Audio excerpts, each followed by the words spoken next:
deegaanka ceelbaraf oo ka mid ah deegaanada hoos yimaada degmada Mahadaay ee gobolka Shabeellaha Dhexe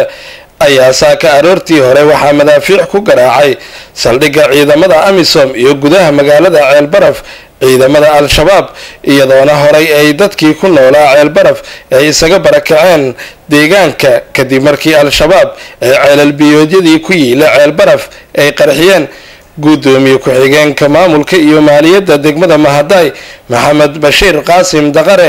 ayaa warbaahinta uga warbixiyay dhibaatada biyo la'aaneed ee ka jirta ceelbaraf iyo madaafiicda maanta lagu garaacay degmada Mahadaay deegaanada kamid ah sida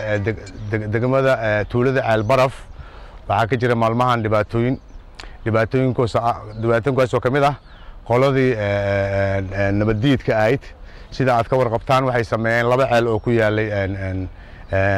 deegaanka ceelbaraf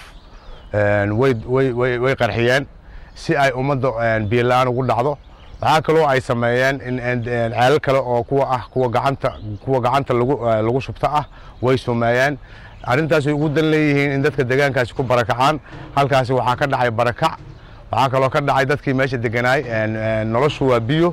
inay ku soo barakacaan gudihii degmada Mahadaay Jowhar iyo deegaanada ku xeersan halkaasina waxa ka jira dhibaato barakac aad u xoog badan aad ayaan ugu xunnahay waxaan ku baaqaynaa in arintaas macnaha dawladda dhexe dawladda Hirshabeelle maamulka gobolka iyo degmaduba ay gacan ka geystaan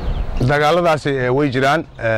hoobiyaal ay ku soo tuureen deegaanka intii ku hartay iyo xerooyinka ciidamada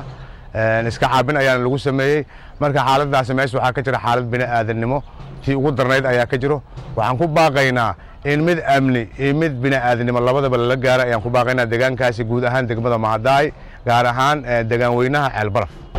qasaarahooda inta aan warka ku hayno hadda wax qasaara ma jiraan hoobiyaalka soo dhacay meel cidla ay ku dhaceen iska caabinna waa lagu sameeyay balse waxay keentay argagax intii yar oo ku hartay deegaankii ceelbaraf inay ka barakacaan intii yar oo ku hartay inay ka barakacaan ayay ujeedadu ahayd wayna ka barakacaan sidoo kale gudoomiye Maxamed Bashiir Qaasim Daqare ayaa sheegay in al-shabaab sumeeyeen tiro ceelal biyoodyo ah oo ku yaala deegaanka ceelbaraf kuwa la qarxiyay waxay ahayd labadii ceel ee matoorka biyaha ku keeni jiray ayaa la qarxiyay kuwa santu lagu shubayna waa kuwii deegaanka ku dhawaay ee gacanta lagu soo bixin jiray wadaanta lagu soo bixin jiray ayaa la sumeeyay kuwa la qarxiyayna waa kuwii matoorka biyaha ku keeni jiray ilaa haatan ma la cadeyn oo dhakhtar inta la geeyay biyo la baaray sunta lama cadeyn laakiin waxa la og yahay in la sumeeyay waxa lagu sheegay sunta tan waraabaha lagu dilo iyo waxyaabo lamid ah inay tahay suntaas Ismaaciil Cabdulle Sabriye Universal TV Jowhar.